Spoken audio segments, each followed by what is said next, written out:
So I've ensured that everyone is on mute.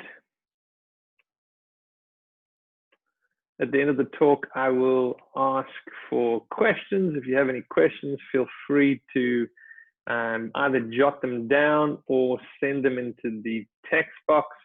I'm going to send a message here. Send questions here. If I do a great talk and there's no questions, then I know I've done an outstanding job. All right, let's get started. If anyone else jumps in, just excuse me as I let them into the office. So first and foremost, welcome to Dubai Herbal and Treatment Center. We are a leading medical and health lifestyle center. We offer extraordinary care, superior service. And most of all, if you look at the picture over here, it says hand in hand for your well-being. And we truthfully stand by that we wish to stand with people, holding their hands, they're holding ours. Well, in coronavirus, you're not allowed to hold hands, but we want to hold your hand anyway. And to make sure that we work and we walk towards your well-being. When we talk about well-being, what is important to question or to understand is, what is your greatest level of health and happiness? What is your greatest level of well-being? And that's really what we should be aiming at and focusing on. So today's talk is all about stress and anxiety. And my favorite questions to ask: are you in pain? Are you in chronic pain? Are you sick and tired of suffering? Are you not able to do what you want to do on your day-to-day basis without having pain? You simply wish to be healthier and happier. And my answer is yes, there is hope. So when we talk about stress, we have to differentiate between stressors and what is your stress response. Now, you can talk about all the things that stress you out. You can talk about your finances. You can talk about COVID. You can talk about your mother-in-law. You can talk about your husbands and your wives, your boyfriends and your girlfriends. Hopefully you don't have all of those. Many people, if you do have a conversation with them, they will tell you about the endless amounts of things that stress them out. And those are what we call your stressors. And they can be easily differentiated into three types. Number one, physical stresses. So a physical stress is something like a car accident. It physically stresses your body and therefore has an effect on your body. We can talk about sitting bad posture for long periods of time. Certainly has a stress on your body. We can also talk about emotional stresses. Emotional stresses is the stuff that accumulates in the mind, the concerns, the worries, the fears, the anxieties, the doubts, the negative self-talk. And then we can also talk about chemical stress. For many people, they don't consider eating healthy or eating unhealthy stressful to the body, and yet it is stressful. So stressors are those things that externally impact you, and the stress response is how the body responds. We make this very clear because not every stress will create a stress response. And certainly when you look at something that is a stress for me, might not necessarily be a stress for you. And vice versa, something that is a stress for you might not necessarily be a stress for me. And so what you need to do is you need to recognize what is your stresses. And number two, what are your stress response? I said that in poor English. I apologize. I'll say it again. What are your stressors and what is your stress response? And so how do we know that? I'm just clicking my thing. Stressors. Everyone look at this balloon and you're waiting for this balloon to go bang. And so you have some jitteriness and you have some anxiety and you are waiting for this balloon to go bang. And while you're waiting for the balloon to go bang, I'm admitting more people into this, so hopefully they can get that. And if you've ever been around someone who's got a balloon in their hand, I don't like it. and they're squeezing the balloon, and you're waiting for that to go bang, and that will cause an immediate anxiety alarm, stress hormones to gush into your system, and that causes the body-wide changes. Now, when I went, hopefully you all got a bit of a fright, and that means that your heart rate would have increased. You might have got a little bit of a sweat. You might have got a little bit of a shake, and that is the stress response. So when you face your stresses, or worse yet, believe that you're facing your stresses, you will go through this process of creating a stress response every single time. And this is why stress is as problematic to people as what it is because you are facing this constantly. Your body is having to respond to it constantly, and this creates this body-wide change. Now, the normal stress response is a 30-minute response. I'll give you the picture. I'm from South Africa, and in Africa, you have the lion who's creeping through the savannah, and he jumps out and he goes after the zebra. The zebra runs away, and within 30 minutes, one of two eventualities has occurred. Either the zebra is dead, and I'll show you a picture later on of the lion lying there enjoying the zebra in his stomach, or the zebra is alive. And within 30 minutes, the zebra will have regulated his physiology back to normal, to calm and to relax. And how do we know that? Because the zebra is eating again. That is the normal physiological stress response. Now, the only animal in the kingdom, the human, is the one that experiences stress as a chronic, ongoing situation. The only animal in the kingdom, the human, experiences stress ongoing. No other animal does that unless they're in captivity.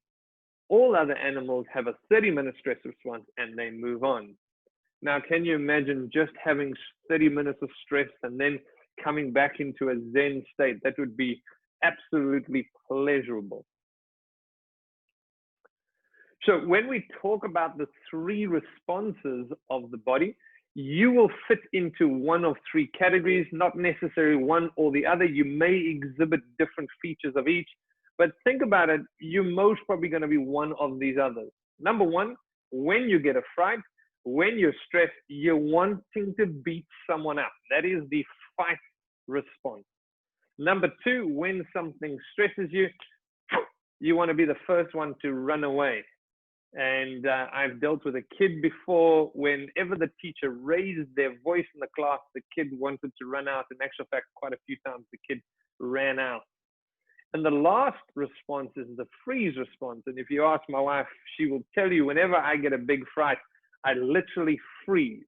Everything slows down. I cannot move my body, and my heart rate slows and slows and slows. And in my past, I used to actually pass out because that's what my stress response would do for me. Certainly not an effective stress response. If I was in the wild, that would have been eaten by the lion. Now you'll see that it says 3 + 1, and that means that you have the ability to override your stress response. That means you face your stressors, but you do not have the stress response. Remember, the stressors is not what the problem is. The problem is your stress response. That's what creates the physiological change. That's what creates the change throughout the body, and unfortunately is what is unhealthy. So let's have a look at it again. You have your fight response, your flight response, and your freeze response. Has everyone figured out where they are? Good.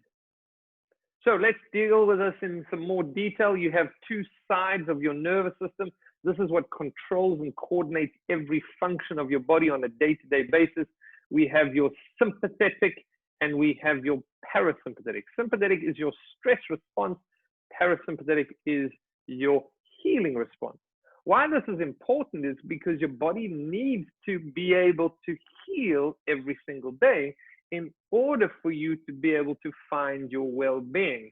So if you are constantly having a stress response every day, you are not able to heal. And it's a very important question I ask anyone who has chronic pain. We know that the body is self-healing and self-regulating. Yes? So if the body is self-healing and self-regulating, why are you in a chronic state of dysfunction, dis-ease, disorder? And the reason is you are in a chronic stress and sympathetic state. Our job is to get you into a healing state and then to provide your body with what it requires to heal. So this is an image from an anatomy textbook. It's called the autonomic nervous system, your sympathetic or your stress, and your parasympathetic. Now you'll see that there's eyes, there's mouth, there's heart, there's lungs, there's stomach, there's kidneys, there's intestines, and there is genitalia. That doesn't mean that you have two of everything, because I know you're going to say, well, I don't have two hearts, and I certainly don't have two genitalia. I certainly don't have two digestive systems. What this picture represents is how your parasympathetic, your relaxation, your healing state affects the different parts of your body. For example, your heart, when I gave the fright, your heart rate would have sped up. Parasympathetic calms the heart down. Sympathetic speeds the heart up. Parasympathetic calms down. Sympathetic speeds up your breathing rate. Parasympathetic calms that down. Parasympathetic switch your digestive function on. Sympathetic switches your digestive system off. And we can go through all parts of your body, all systems of body, and give you indication of what is affected by each. Someone's on non-mute. So I'm just trying to mute everyone. Please, whoever is Galaxy M31, please mute yourself. I've tried to mute you and I can't. That's frustrating. Anyway, we'll move on. So why is this important? Is because stress that occurs in different directions will keep your body in that stress state, and whatever is your primary health issues. Now, people come to see me all the time with headaches or stomach issues or circulatory issues or heart issues or blood pressure issues or mental issues. When you face stress, your body will go through your same stress response every single time. And instead of being able to clear it out, you stay in the stress state. And what we should be able to do is to be like this lion.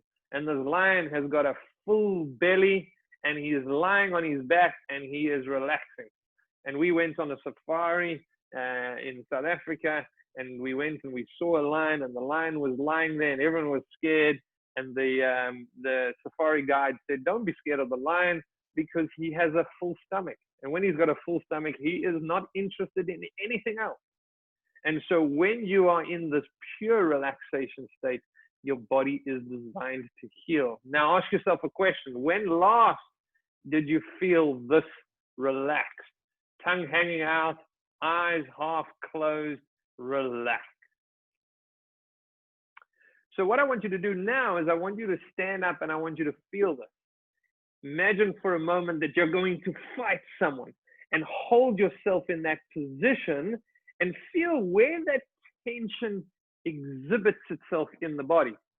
Then what I want you to do is I want you to pretend that you're going to run away, but stay where you are and push as if you're going to run away and feel that tension in your body.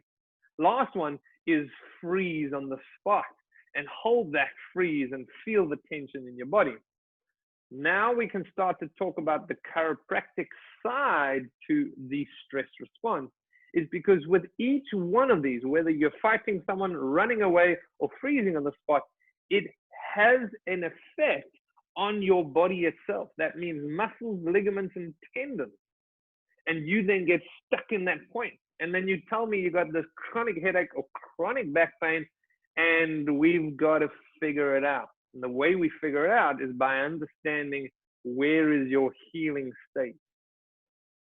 So this is important physiology, and I want you to stay here for a moment.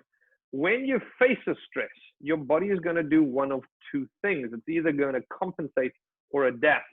Now, when I explain compensation and adaptation, people kind of misinterpret that. So I want to make this clear. Compensation is a bad thing. Adaptation is a good thing.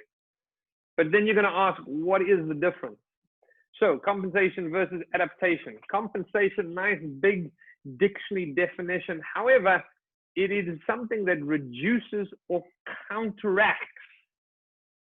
So the way we explain this is in terms of your immune system. You will face a virus or a bacteria or a fungus or something. Your body is supposed to respond in a way that builds the immune system. Therefore, you can deal with the virus, the bacteria, whatever. Compensation is when something occurs that reduces or counteracts the normal physiological response. And unfortunately, this is in the attempt to conceal or offset in another direction. Why is this important? Is when you face your stresses and you're constantly having stress responses, it unfortunately reduces the normal functionality of the body. Certainly not something that we want, because when you're in a chronic pain place, suffering, and it is progressively getting worse, just know that you are compensating, and you're compensating ongoing. Someone else needs to be muted. It's so much fun controlling this. You can just mute people straight away and say, there we go, you can't talk to me. I wish I could mute my wife sometimes. No, just joking, just joking. Okay, so compensation has a negative long-term impact. Let's talk about adaptation. Suitable for a new purpose. Let's go back to the immune system. You face a virus, a bacteria, a fungus, or something, and your immune system is strong enough to deal with that. And the next time your immune system has gained immunity, now you are suitable for a new purpose, which means the same or similar virus or bacteria, your immune system is stronger. This is the ultimate purpose of well-being, is that you continue to get stronger for greater benefits, become adjusted to new conditions. When I talk about well-being, I want you to be effective, efficient. I want you to be happy. I want you to be healthy. I want you to have longevity. I want you to be able to live to 100. Not only just live to 100, but to be able to deal with new conditions. So every time you face your stress, you're either going to compensate further or you're going to adapt. Now, as a chiropractor, I want you to adapt and think for a moment whether you want to adapt or to compensate. Now, when I assess people for their adaptive quality. And it's very easy in my office. When a person lies in front of me, they're either in alignment or they're out of alignment. They're either in balance or they're out of balance. They're either moving freely or they're not. If they are in balance and they are in alignment and they are moving freely, I know that they're adaptive. If every time you come to see me, you're in the same positive state, I know that you're doing well. If every time you come to see me, you're back out of alignment, you're back out of balance, and you've got this tension, this torsion in your body, I know that you're compensating.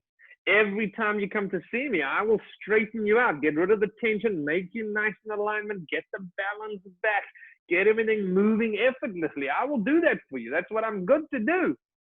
But when you leave my office and you face your same lifestyle and you come back in that same stress response, we know that you're compensatory. So our goal is to get you adaptive. So then you're going to ask the question, how do I do that? Well, please know, Rome was neither built nor destroyed in a day. And this is where you have to look at your old habits versus your new habits. What is your habit to the way you respond? Remember, I said there's 3+1 response. I have to, over time, teach your physiology, your body and your mind how to respond to your stresses in a different way. And remember, Rome was not built in a day. It does not take 21 days to break a habit. It does not take 3 weeks to break a habit. It does not take 30 days to break a habit. It takes as long as the habit was in place for to break the habit. So that's why in chiropractic, we always tell people to start sooner rather than later. Why is this important to anxiety? Well, people will experience occasional anxiety. I feel anxiety from time to time. But when you have persistent worry and fear about everyday situations, and this interferes with your daily activities, and it's out of proportion, that's the definition of anxiety. Now, let me take you back to stress. You're dealing with stress every single day. It charges you full of neurochemistry that's gushing through your body, making you stay in that sympathetic state, which means that you're going to be thinking that everything is a threat. If you think that everything is a threat, you're going to be in a persistent worry and fearful state. And this means that your life is out of proportion to the actual danger. And this is one of the effects of people that are living in chronic stress. So, how does chiropractic work? Let's get down to the fundamentals. I showed you this picture before, but what I want to show you is there is your neck. If you look at the lines that go to this side of the chart, they come from two places. Number one, your neck, and number two, the base of your spine or your sacrum. This is your healing state. So chiropractic works really well through the whole spine, but the main area that I focus on is your cervical spine and the base of your spine, your sacrum. And the reason we do that is because it promotes the body finding a healing, parasympathetic healing state. If you look at where most people carry their stress and their tension, it's through this upper part of your back. There's your eye and your nose, and you're facing forward. This upper part of your back and into the lower back is where most people tell me, Doc, it hurts here, and it hurts here, and it hurts here. And that's because you're carrying your stress through all of those areas. Does that make sense? And so what my job as a chiropractor is to soothe this part. So I'm soothing your stress state, and I activate this part and this part. So we're activating the parasympathetic or the healing. And the simple way of explaining this, if you ever want to explain to what a chiropractor does, Control Alt Delete. When your computer gets stuck, we reset the computer. When a person goes to a chiropractor, we reset the body. And if you've ever had an adjustment, you will feel that. You get up from the adjustment, you go, oh, I feel lighter, I feel taller, I feel more released, I feel that energy. Oh, it's a good feeling. If you haven't had an adjustment, it's about time that you do get an adjustment to get that feeling. But remember, when we have reset, you got to do something different. And that's where in my office, I work with you. While other professions are concerned with changing the environment to suit the weakened body, chiropractic is concerned with strengthening the body to not only suit the environment, but to fight strong. So let me ask you a question. What are you doing on a day-to-day basis that is strengthening your body to suit your environment? And this was written by B.J. Palmer. He was the son of the founder of chiropractic. Finally, you are one adjustment away from a good mood. And if you've never been for an adjustment, please get yourself into a chiropractor. And if you have been to a chiropractor, please spread the word, tell your friends and family, and contact me at any point. I am finished speaking. Are there any questions? You should be able to unmute yourself if you want to ask a question. Otherwise, if you don't want to ask a question, you can simply type a message to me. Are there any questions?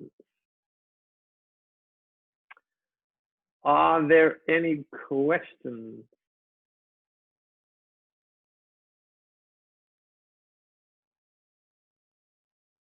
I'm going to unmute everyone, so it's a free fall. If anyone wants to ask a question as you're unmuted, now's your chance.